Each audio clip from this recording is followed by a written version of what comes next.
Hello, welcome to our next lesson. So we'll first start off by talking about big data. And what is big data? Well, big data is an analysis of large and or complex data sets using a series of technological tools to analyze the data. Especially with the arrival of the internet, we have these new kinds of ways of collecting data and as well as gathering them into large data sets. And big data is a new mode of knowledge production in business decision making. So it is relevant to business decision making, and a lot of businesses rely on big data when making certain kinds of decisions. So it's a new mode of knowledge production and business decision making. It's gathering information from social media, things like business transactions, medical records, web logs, etc. And with big data, what we find is that there's another concept that's tied to it that relies on big data, and this is data mining. And this is the manipulation of information via analysis of implicit patterns discoverable in large data sets.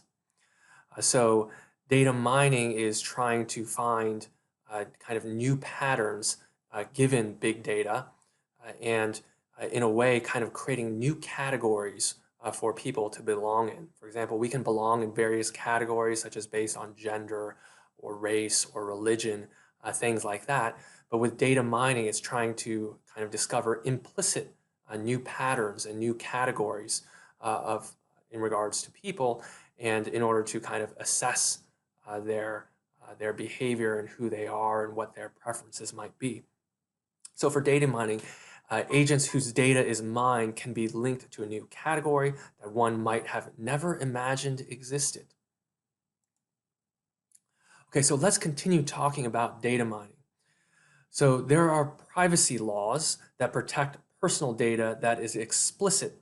It's explicit in databases in the form of specific electronic records that are confidential, such as medical records, financial records, your own academic records, as well or exchanged between databases. So this kind of explicit information in these records are protected by privacy laws. However, data mining uses personal information that is implicit in the data. So it doesn't bring out the explicit data, but it tries to garner or produce implicit data that's implicit within the information that is non-confidential in nature and not necessarily exchanged between databases. So we'll get into examples of this, which I think will provide further kind of guidance and understanding about this kind of data mining of implicit and coming up with implicit categories. So let's look at one example here, Jane and data mining. So we have Jane here, who is a real estate broker making $95,000 a year and applying for a mortgage. So she looks like she's making a healthy salary. Looks like as long as the mortgage is reasonable, she should be approved for it. However, the use of data mining algorithms used by the credit union show that real estate agents making around her salary figure in that ballpark range tend to start their own businesses. So they tend to leave after a while. They leave their job and start their own businesses. And for those who do something like that, it's also found through data mining that females who do this tend to declare for bankruptcy in 10 years. It doesn't usually work when this happens for females who do this. And so because of this data mining on her, she is denied the mortgage by the credit union because of it. And so there are some moral concerns that arise from a case like this. For example, first one is that Jane gave her information so the union could determine if she should get the loan. But she never approved using it to see if she belonged to a new category of persons that was implicit in the data. Notice the category that all this data mining constructed was this category of a female making a salary within a particular range and being a real estate agent, tending to want to start their own businesses. And also that females who do this tends not to work for them, and they tend to declare bankruptcy in 10 years.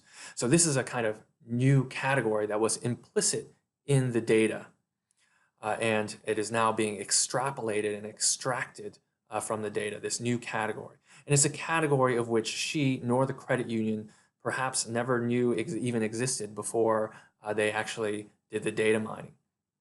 So also, a second moral concern is that a judgment against her was made in significant part based on her gender. What if, so we notice that because she was female, that played a relevant role as far as whether or not she got a mortgage or not.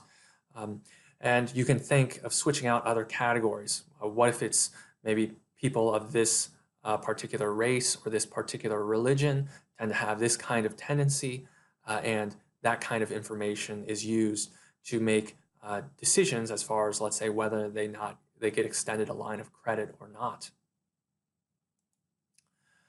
Okay, so there's data mining profiling. So for example, what store you shop at and what your neighbors do can also affect you. Let's take the first case about what store you shop at. For example, if other customers at a store you frequent, such as maybe Walmart or something like that, tend to have a high credit card default rate, then you could be denied credit for that, even though you always are responsible with your finances. Here, it depends upon what other people are doing in regards to stores that you frequent. Also, if in your neighborhood, if there's a high foreclosure rate amongst your neighbors, then that can have an ill effect on you, given data mining. And it's such that you might be denied credit, a line of credit. So credit decisions here are not made based on who you are as a person, but by what other people have done, who could be people you don't even know, right? And so their actions can have serious ramifications on your own life. And here we can think of reasons that are given on the other side against this. For example, having decisions and things that happen to you and how you should be treated should be based on what you have done. Right? So treat people based, as Martin Luther King Jr. said, treat people based on the content of their character, not by things that are not relevant to the content of their character, such as like the color of their skin.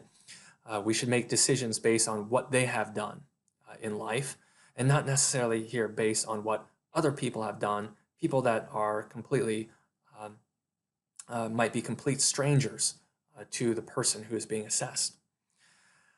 On the other hand, on the other side, agencies who use data mining, they claim that they need to use data mining to protect themselves from risk, that it helps them protect themselves from risk.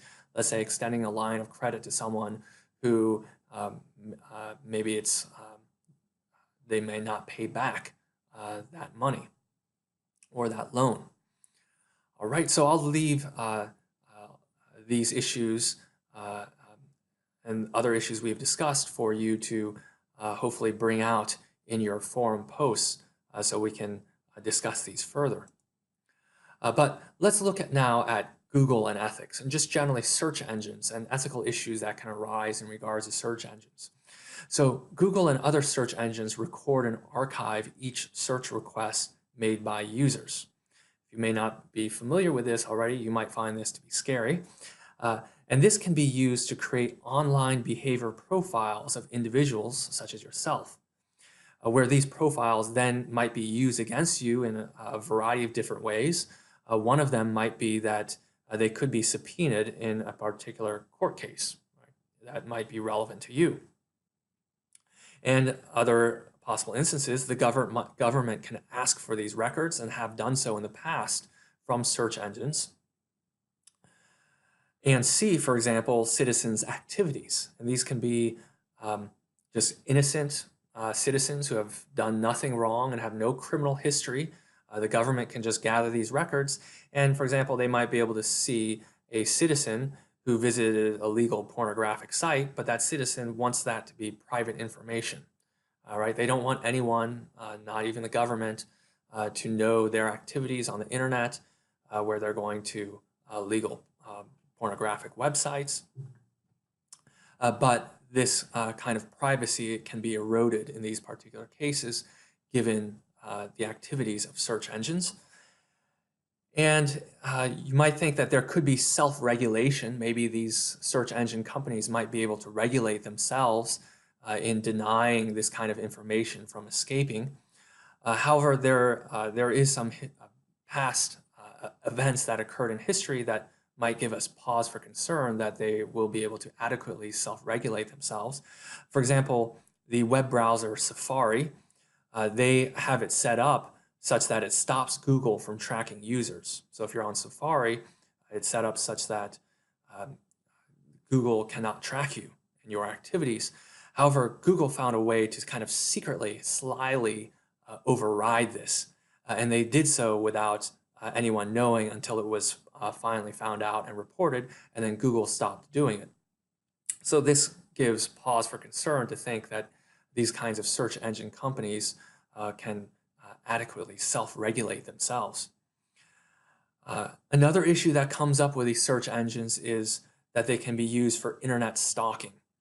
And internet stalking can also help promote stalking, other kinds of stalking, where there's actual physical activity of someone actually, let's say, following you around in the outside world. So information about a person can be put up also on the internet without their knowledge and consent. So you might think, well, what's up on the internet, that's up to you, right? And you should just kind of delete those web pages if there's information, maybe your Facebook account or something like that, if you don't want that kind of information to be out there. Or set up relevant constraints as far as who can view your information on your web pages, etc. However, a lot of times there's information about a person that's put up on the internet without their consent or without their knowledge. So in those cases, people could be still be stalked, and they can be stalked based on information that's out there on the internet that they don't have at least immediate control over because they didn't put up that information on the internet themselves. And this can lead to many problems. For example, people have been stalked and have been their lives have been seriously affected because of it, and their being stalked has in significant part, in many cases, come about due to the aid of internet stalking. And you can think of celebrities who are being stalked by stalkers, and such stalkers can use as a tool internet stalking to enhance their ability to follow around a celebrity. Okay, so that issue about Google and ethics, search engine and ethics, I'll also leave that for possible forum posts. We're going to have further discussions about it. Let's move on to another topic here, a right to be forgotten. And I'll be using shorthand RTBF as shorthand for a right to be forgotten. And generally, this question is, do we have a right to be forgotten? In other words, do we have a right to have information about us erased from Google searches? Let's say you're applying for a job and there might be an information about you that someone else put up that might be embarrassing to you or maybe false. Do we have a right for that to be erased from search engine searches? And here are some possible scenarios. Let's say there's someone who's a pedophiliac, right, and who has been convicted of it. Should that information that he is a pedophiliac that's up on their internet, does that pedophiliac have a right for that to be erased from Google searches? Maybe if they call up Google and ask for it to be taken down, the link be taken down from their searches, would that pedophiliac have that right in this particular case? And if you recall from the reading from the book, the pedophiliac already has to have certain kinds of obligations of letting other people know that they have been convicted of this crime. So does it also have to be the case that that information should be up on the internet about them or not? Right? And that is also a possible topic for a forum post as well. And we have this other issue here of other case of a middle-aged man who is an outstanding member of his community, but whose expunged record of underage drinking in a newspaper clip when he was 20 always comes up first on internet searches. So here we have a situation of someone, let's say, who helps out the community, helps out others, is a law-abiding citizen as a middle-aged man, but in their youth, let's say when they were 20, almost 21, they were caught with underage drinking. That record had been expunged. In other words, it had been eliminated in court. However, there was a newspaper article that had reported this particular incident, in a very old newspaper article, and it's still around, right? So the newspaper article put up all their articles up on the internet, and it's still hanging around, even though the legal record of it was expunged. The newspaper clip is still up on the internet, and so when people run internet searches on him, this newspaper clip comes up, and people can see this particular incident, and it was something that happened in his youth, and presumably as a middle-aged man, now this person is a good person, an outstanding member of the community, and is a changed person. So when this person is now applying for jobs, new jobs, and things of that nature, their employers can see this on the internet when they do a Google search on this person, and now this person's life is seriously affected by this particular incident, and their career is kind of thwarted because of it. People don't want to hire him. And once again, this is for something that, let's say the court itself had deemed that it was worthy of being expunged, let's say given that he had, let's say 7 years of good behavior, such that he was justified in having it being expunged and eliminated from the legal records. But still, this newspaper clip is still around. Does this person have the right to be forgotten in this particular case, and have the link to this newspaper clip be removed from, let's say, a Google search? We have a third case here, a woman whose record of a home foreclosure 16 years ago comes up on the first page of a Google search for her. And let's say she moves to a new town, and she wants to make new friends, and she's meeting people.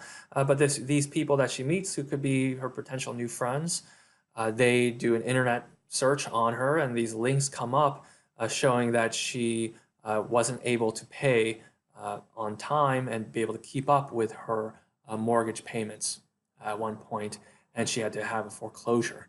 And this is embarrassing information for her, and her potential friends maybe have a more negative outlook on her, or maybe don't return her phone call to meet up for lunch or what have you.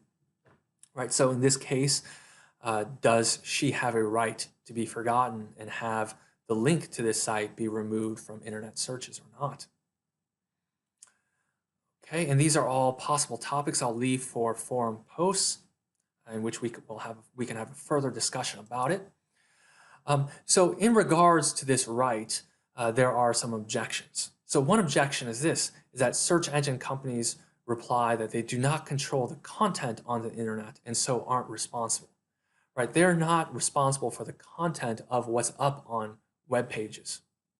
They're merely a service that provides links to web pages, right? They're a search engine, and they'll provide links to web pages, but as far as the content of what's on the web page itself, such as a newspaper clip about the middle-aged man who got caught for underage drinking a long time ago, they're not responsible for that. One response to this, and this comes from European nations, is that such companies are viewed as controllers of personal data. So they are controllers of personal data, hence the right to be forgotten should be honored. And in significant part, that is companies like Google and search engines can be rightly described as being controllers of personal data. Google searches are frequently used, or search engine searches are frequently used, for example, when meeting new people or when applying for jobs. So it would be important for you to make sure for especially those web pages that you can control, that when you're applying for jobs, you're out there on the job market, that it is agreeable material that is out there and not material that might give a potential employer pause or concern for hiring you. A second possible objection against the right to be forgotten is that they can't be expected to respond to all requests from users. For example, in 1 year, Google received more than 244,000 requests for delinking. And that's a lot, right? So that's a lot of work that Google will have to go through on Google's end. So that's one response, is that, well, really there is no right to be forgotten because it's just too much work. So what might be a potential response for this, to this reply from Google? So I'll let you press pause now if you'd like to see if you can think of a potential response to this objection. Okay, so one response is this: just because it's difficult to comply with a norm or a rule or a moral value doesn't mean that we should stop trying just because it's difficult.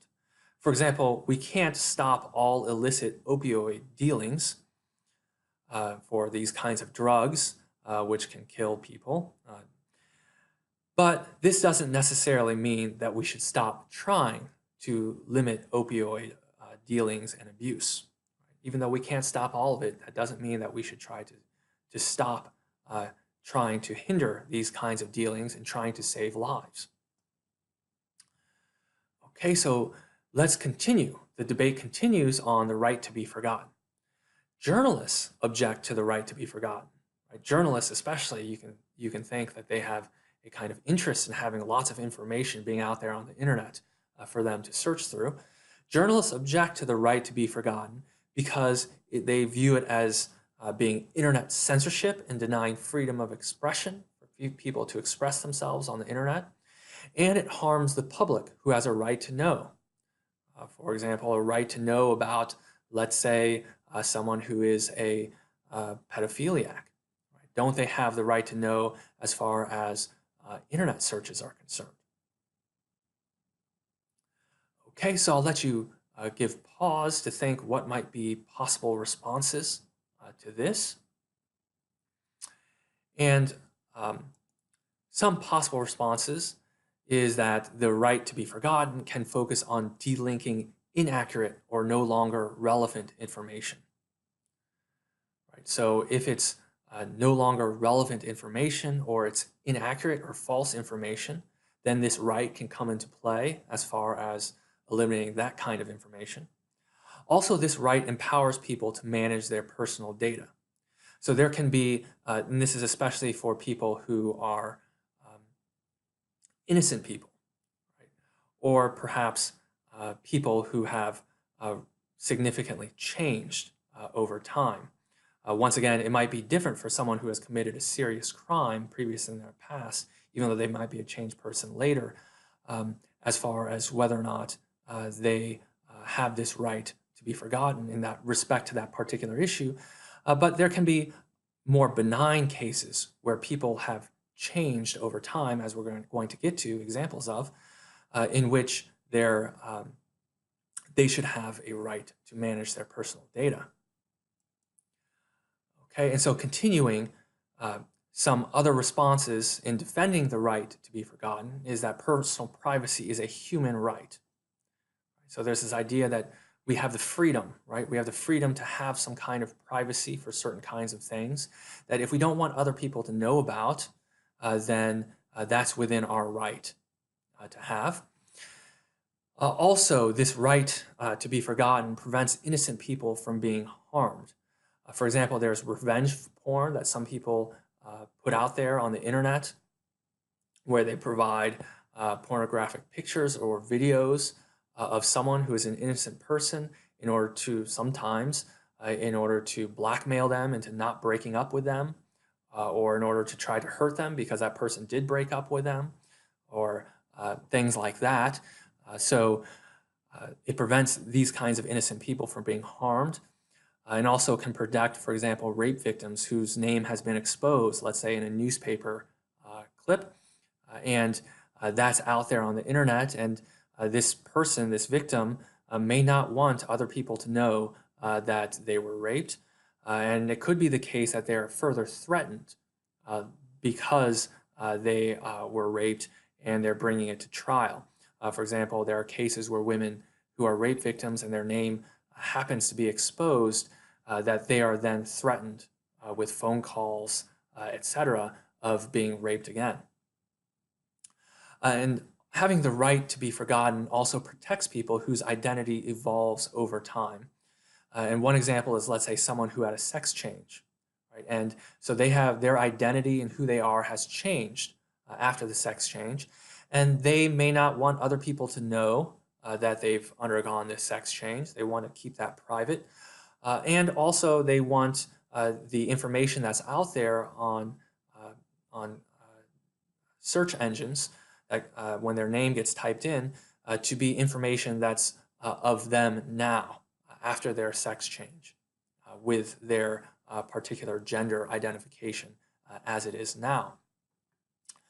So these are some responses to objections against the right to be forgotten. Okay, and so there are lots of reasons, right, on both sides of this particular issue, and I'll leave it to you to sift through these, and perhaps there, for example, it might not be completely black and white that we say, well, there's a right to be forgotten in all cases no matter what, or there is not a right to be forgotten in all cases no matter what. There potentially also could be some middle ground where it could be done on perhaps based on certain kinds of reasons, that there is some kind of middle ground as well. So that's also a possibility that I'll leave for you to think in greater detail on this issue. All right, so that's the last slide for this presentation, and I'll leave you to ponder these kinds of ethical questions.